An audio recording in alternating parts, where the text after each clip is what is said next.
Hello, this is John Miares, and in the final lesson of this unit, we're going to talk about parabolas. Now, you've probably worked with parabolas in the past, but probably not in the context that we're going to use them here as part of the group of conic sections. In some ways, they are going to be a bit easier to work with than some of the other conics that we've worked with so far, because the equations typically only have one squared term in them.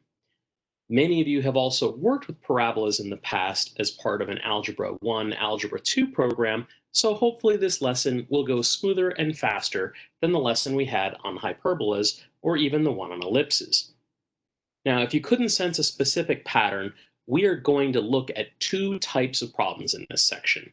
The type where you're given an equation and have to identify the properties and sketch a graph, and problems where you're given the properties of the graph and you have to find the equation, the parabola that satisfies those conditions. And just like before, the textbook separates the teaching of this topic into two sections: parabolas with a vertex at the origin in section 11.1, and parabolas with a vertex somewhere other than the origin in section 11.4. This is hopefully the last lesson for a while that we're going to be teaching one topic that has to span two sections like this. We will be having some cases where we will have two topics taught across two different sections, but those aren't so bad. What I can say to you is imagine if we had just learned about conics centered around the origin for 3 days, had just done 11.2, and then had done 11.3, and then I'll teach you 11.1, and then we threw it all together in 11.4, where you're completing the square for every kind of conic simultaneously in a fourth class. Well, if you don't find that intimidating, well, more power to you. But if you do, then maybe you'll understand the method to my madness. Now, as a reminder, if a question comes up during this presentation that isn't answered in this recording, be sure to write it down, and then you can send it to me as an email, or better yet, you can post it on the discussion board under the general questions and items to share forum. With that, let's get started. So we've been calling these things conic sections, but we haven't really discussed why they're called conic sections. Well, conic sections are these four mathematical curves that can be found by intersecting a plane with a cone, or in the case of a hyperbola, two cones stacked one upside down from the other at their top point. If a cone is sliced parallel to the base, then the resulting shape is going to be a circle. If the cone is sliced at a slight angle, then the resulting shape will be an ellipse. If the slice is made parallel to the edge of the cone, then the curve formed is going to be a parabola. If the slice is perpendicular to the base of the cone, then the curve is one of two branches of a hyperbola. Mathematicians typically are interested in the two branches of a hyperbola, which are formed by putting two cones together, as in this diagram showing on the right. So now, let's talk about what is a parabola. Well, just like the other conic sections, we have a more formal geometric-based definition of a parabola, which says that a parabola is the set of all points in a plane that are equidistant from a fixed line called the directrix and a fixed point not on the line called the focus. On the right, you'll see a diagram showing the properties of a parabola. You're probably familiar with the idea that a parabola is going to have a vertex and an axis of symmetry that passes through the vertex. The dashed line below the parabola is called the directrix, and where the focal point in this case is p units away from the vertex in one direction, the directrix will be p units away from the vertex in the opposite direction. In this way, the parabola is always going to be bending away from the directrix and around the focal point. You can also see the lines marked D1 and D2 showing that the distance between the focal point and any arbitrary point on the parabola xy is going to be equaling in distance from that same point xy perpendicularly back to the directrix.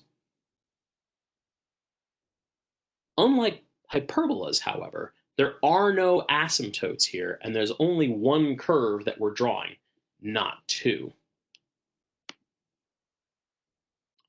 So there are two forms of the equation for a parabola, and the first one we'll look at is what we call for a vertical parabola, or one that's going to open up and down. The equation is given here as x minus h quantity squared equals 4p times y minus k. This form assumes the vertex of the parabola is going to occur at the point hk. Here are some sketches of how the parabolas might look that take this form. The one on the left opens upward, while the one on the right opens downward. In both cases, we have a vertical axis of symmetry that runs through the vertex. The directrix, that dashed line that parabola is bending away from, is going to be horizontal. Now, the p-value is the directed distance from the center to the focal point. And when I say the directed distance, it's that p could be positive or p could be negative.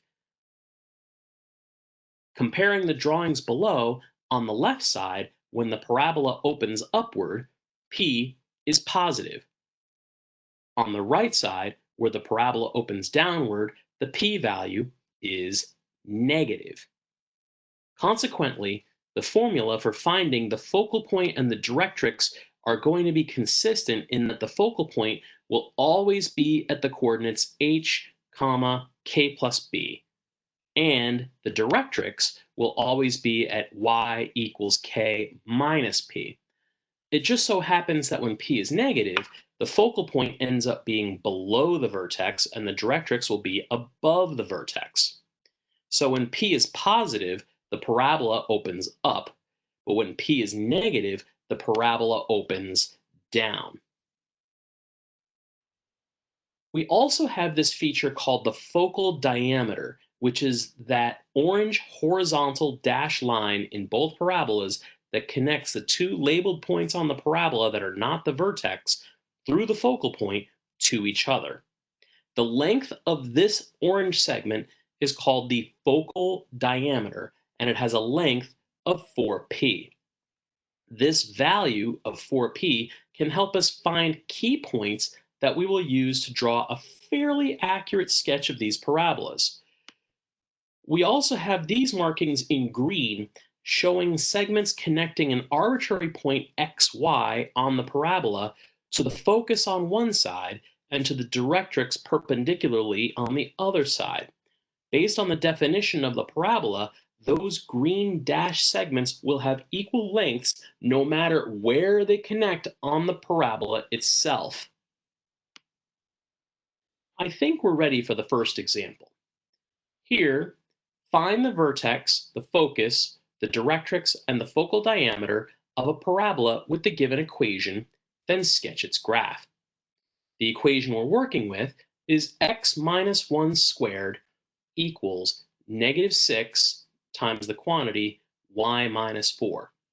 Now, one thing I did not point out on the previous slide, but it should be obvious to the viewer here, is that there's only one squared term in this equation.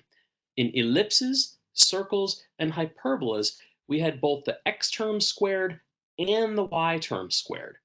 Depending upon which is the one being squared will determine whether the parabola opens vertically or horizontally. Since the x term is being squared, it will open vertically. The vertex is going to be at hk, which in this case will be 1, 4.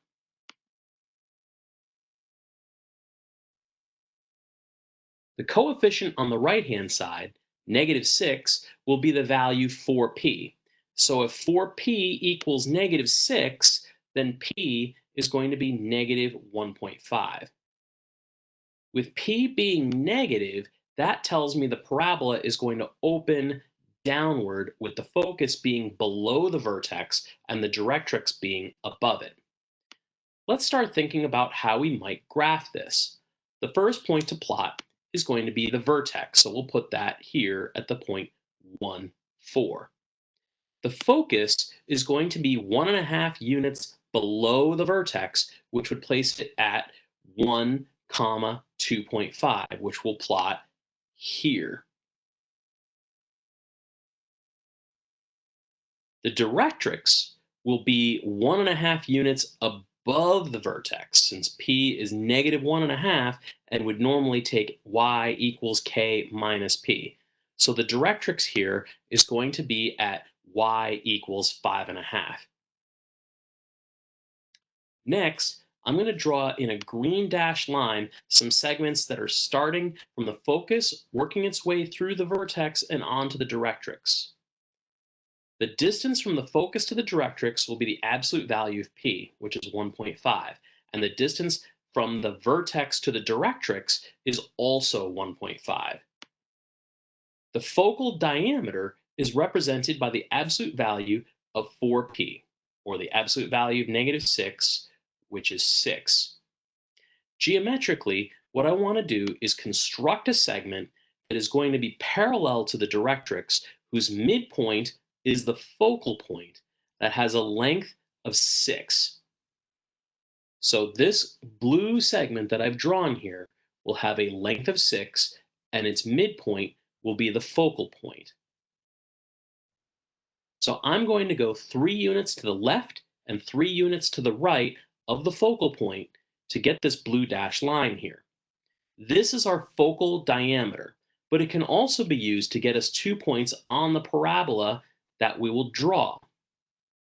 Once we have those points, we can draw our parabola starting at the vertex and going through those 2 points. As we see, the parabola is going to bend around the focus and bend away from the directrix. In this last sketch, I've added 2 orange segments which connect the focal point to an arbitrary point on the parabola. In this case, the point -5, -2, and a second segment connecting the point -5, -2 vertically to the directrix at -5, 4. A quick application of the distance formula, which I'm not going to show here, will prove that those 2 orange dash segments will be equal in length. The second form of the parabola is one which opens left-right. The equation for this one has the y term squared and the x term being linear. So what we see here then is y minus k quantity squared equals 4p times x minus h. The vertex is still at the point hk, and we still have the value 4p being multiplied by that linear term. Here are the sketches of these 2 parabolas. Just as before, p will be the directed distance from the vertex to the focal point. So if p is positive, the parabola will open to the right. But if p is negative, the parabola will open to the left. With parabolas in this form, the axis of symmetry that goes through the vertex is going to be horizontal, while the directrix is going to be vertical. The focal point is going to be p units away from the vertex at h plus p comma k. So if p is positive, the focus will be to the right of the vertex, but if p is negative, then the focus will be to the left of the vertex. Similarly, the directrix will be at x equals h minus p. So if p is positive, that means the directrix will lie to the left of the vertex, and if p is negative, the directrix will lie to the right of the vertex. So summarizing, when p is positive, the parabola will open to the right, and when p is negative, the parabola opens to the left. We have this focal diameter as we did before that is running parallel to the directrix and passes through the focal point. The length of the focal diameter will be the absolute value of 4p, just like it was for the parabolas that opened up-down. Finally, just as we saw with the up-down parabolas, the distance from the focal point to any arbitrary point xy on the parabola will equal the distance from that same point perpendicularly back to the directrix.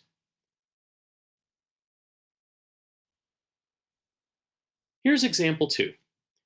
Find the vertex, focus, directrix, and focal diameter of the parabola with the given equation, then sketch its graph. The equation we're working with this time is y minus 3 quantity squared equals 20 times the quantity x plus 2. Now, this time the y term is the one being squared, so that is our clue that it opens horizontally. Is there an easy way to remember the difference between the two, whether which one opens horizontally versus which one opens vertically? Well, what I do is think of the basic parabola we were first introduced to back in our earliest days in algebra, which was y equals x squared. Y equals x squared starts at the origin and opens upward. If it was written as y equals negative x squared, it would start at the origin and open downward. That helps me to remember that whenever the x term is squared, it must either open upward or downward. But since this one has the y term squared, it must open either left or right. The vertex is going to be at the point negative 2, 3. Again, I see a lot of people on quests get this backwards because they're not paying attention to the variables in the equation. The x coordinate of the vertex is the value being subtracted from the variable x, and the y coordinate is the one being subtracted from the variable y. Oftentimes, we're used to seeing x come before y and think, oh, the vertex is at 3, negative 2. But no, it's not. The vertex here is at negative 2, 3. The coefficient in front of the x plus 2 term is going to be 20, which means 4p equals 20, or p equals 5. So this gives us a few things. One, the parabola is going to open to the right. So as we start thinking about the graph, we can keep its shape in the back of our mind. Of course, the first point we're going to plot will be the vertex at negative 2, 3. Because p equals 5, the focal point must be 5 units to the right of the vertex, placing it at 3, 3. The directrix, consequently, must be a vertical line 5 units to the left of the vertex, which places it at x equals negative 7. The focal diameter is 20.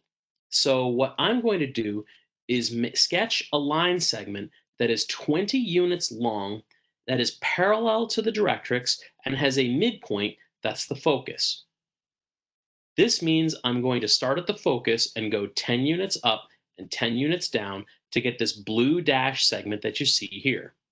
Once we have that, we can sketch the parabola. Now, I didn't show it before, but one thing that doesn't hurt to do when you make sure that you have the distances from the vertex, the focus, and directrix verified. I've drawn them with a green dash segment here, and each of those segments has a length of 5.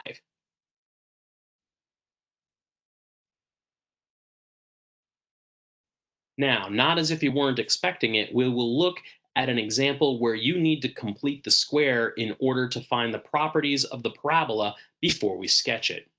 In this case, our only squared term is x squared, so we can complete the square for x and move the y's out of the way. In doing so, let's put the x's together and move the y's to the other side. So if we start out with x squared minus 4x minus 2y equals 0, we can isolate the x's by moving the 2y to the other side like so. Then we need to complete the square. If the lead coefficient of the squared term is not equal to positive 1, then we will need to divide both sides of the equation by whatever that coefficient is in order to isolate it. In this problem, that is not an issue. But if what we had was 2x squared instead of just plain old x squared, then we would need to divide the entire equation by 2 to get x squared by itself. Next, let's complete the square for x. So we give ourselves some space here and then look at what is half the coefficient of the middle term and square it. This gives us 4, which we'll add on the left, and then we'll add it to the right. Then we're going to factor both sides of the equation in order to get it into the standard form, which will look like x minus 2 quantity squared equals 2 times the quantity y plus 2. Now, the standard form is expecting the number in front of the y terms on the right-hand side to equal 4p. So we're going to factor out a 4 from the 2 and write it as 4 times 1/2. Where that is going to become helpful is that when we can see the p-value, which will be the directed distance from the vertex to the focus, it will be that much easier to sketch our graph. Here we can see that p is going to equal 1/2.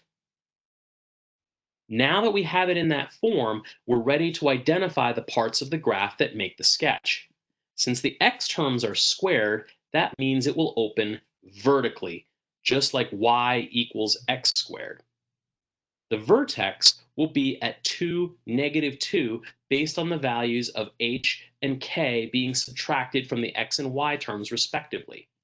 P is 1/2 because p is positive. That's going to mean that the parabola must open upward. So let's think about sketching this.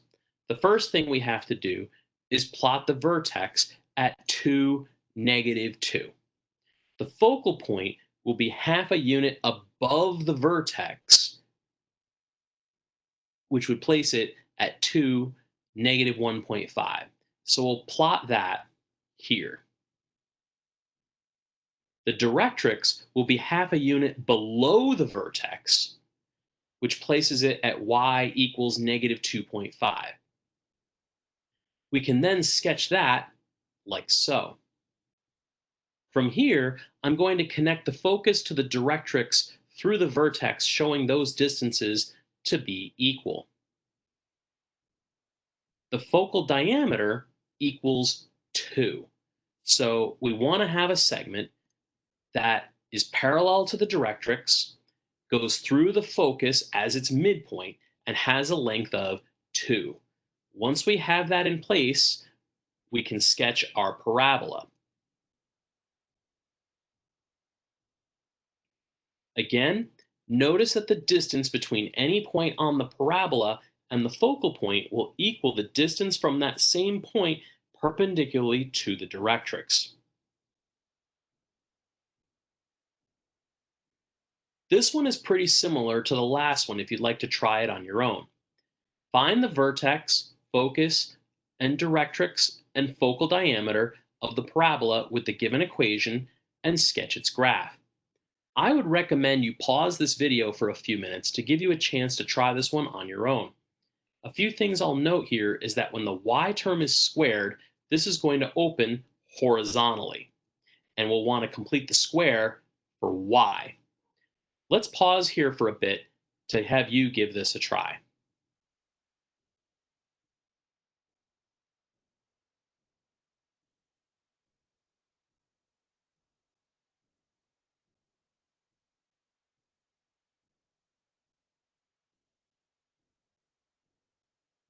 So let's start by regrouping the terms to put the y's together and the x's and constants to the other side. So that means in this case, just subtracting 10 from both sides to make this x minus 10 equals y squared plus 6y. Next, if there were coefficients in front of the y squared term, we would want to divide both sides of the equation by it to isolate it. That does not appear to be the case in this example. Now we need to complete the square for y. As we look at the y's, half of 6 is 3, and 3 squared is 9. So we will need to add 9 to the right-hand side of the equation. To compensate, we will add 9 to the left-hand side as well. Next, we want to factor and simplify both sides to get it into the correct form. What we'll see is we have x equals 1 equals y plus 3 quantity squared. which is actually backward from the way it's normally laid out in our form. So let's reverse the order and get this as y plus 3 quantity squared equals x minus 1. Now, the hard part will be figuring out what the p-value is. Since the coefficient of x is 1, that means that 4 times p, the coefficient that would normally be there, equals 1. So dividing this out, that means p is going to equal 1/4.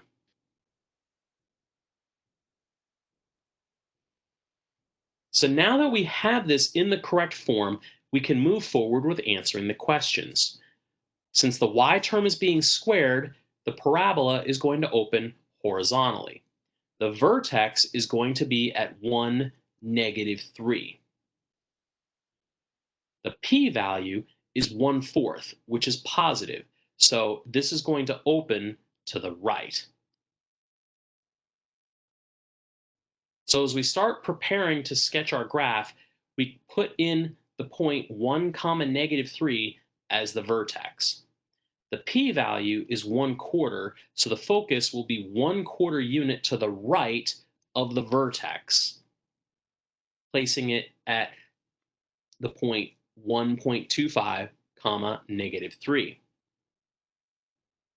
The directrix will be 1/4 unit to the left of the vertex, placing it at x equals 0.75, which will be a vertical line through x equals 3/4. Again, if we draw this correctly, the vertex should be equidistant from the focus and the directrix.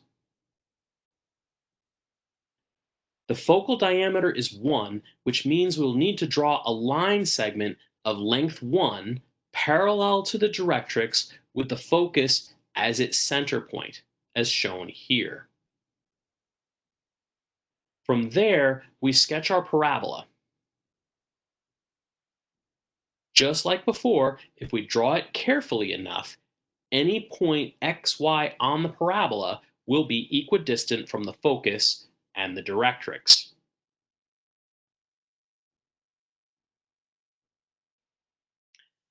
Let's look at a couple of examples where we're given the features of the parabola and we want to find the equation. In this example, we're asked to find the equation of a parabola with a vertex at 0, 4 and a focus at -3, 4. In order to do this, we first have to figure out what kind of parabola we're dealing with. Does it open up? Does it open down? Does it open left? Does it open right? Once we know the format of the equation it can take, it will be much easier to get the specific values that will fit in that equation. But ultimately, just like before, our goal is to find the values of h, k, and p for this parabola so that we can get its specific equation. So what do we know here? Well, if the vertex is at 0, 4, and the focus is at -3, 4, that would place the focus to the left of the vertex. This way, that means the parabola should open to the left.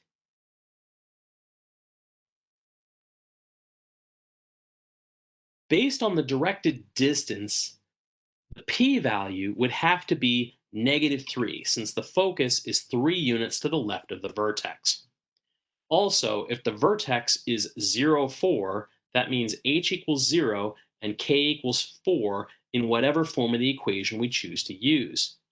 The directrix is going to be 3 units in the opposite direction of the focus, which makes the directrix a vertical line at x equals 3. So based on this, our parabola clearly opens to the left. So it's going to take the form of y minus k squared equals 4p times x minus h. Substituting in our givens, that means we're going to have y minus 4 squared equals 4 times -3 times x minus 0. which if we simplify that equation is going to come out to be y minus 4 quantity squared equals negative 12x. And that's all there is to it. This example is pretty similar, but this time we're not given the vertex like we were before. We're told that we need to find the equation of a parabola that has a focus at negative 2, 3 and a directrix at y equals negative 3. A little scarier, but not impossible. Our goal is the same. We want to find the values of h, k, and p for this parabola given what we know, and to try to figure out what form the parabola takes. Is it vertical or horizontal? So what do we know? Well, we have a focus at the point negative 2, 3. So let's plot that first. We also know the directrix is y equals negative 3, which is a horizontal line, so we'll graph that here as well. So now let's think about this. If the directrix is horizontal, then the parabola has to open vertically. So it's going to have the x terms be squared. The y coordinate of the focus is 6 units above the directrix. If we consider that the directrix of the parabola is always the midpoint between the focus and the directrix, then the vertex must be 3 units below the focus, or 3 units above the directrix, making the coordinates of the vertex be negative 2, 0. So let's plot that here. So our parabola is supposed to bend away from the directrix and bend around the focus, clearly. So our parabola must open upward, which makes its equation take the form x minus h squared equals 4p times y minus k. Substituting in p equals 3 and then h equals negative 2 and k equals 0, this is going to end up simplifying our equation as x plus 2 quantity squared equals 12y, which is our final answer. All right, that should get you through section 11.1 and the parabola problems from section 11.4. Here are the challenge problems for these two sections that we're covering. Just as before, we will go over these problems in an upcoming ORT session, which will also help you get ready for your homework. This is also the last section for this unit, so we're going to have our first quest coming up very soon. More about that is going to be discussed during the ORT session as well. Just like with the others, the answers to these problems should be in the back of the textbook. As always, if you come up with questions about this material that you'd like to pose before our next class, remember you can either email them to me at miaresj@d2l.lcc.edu, or you can post them to the discussion board under the general questions and items to share forum. Thanks for watching, and we'll see you all soon.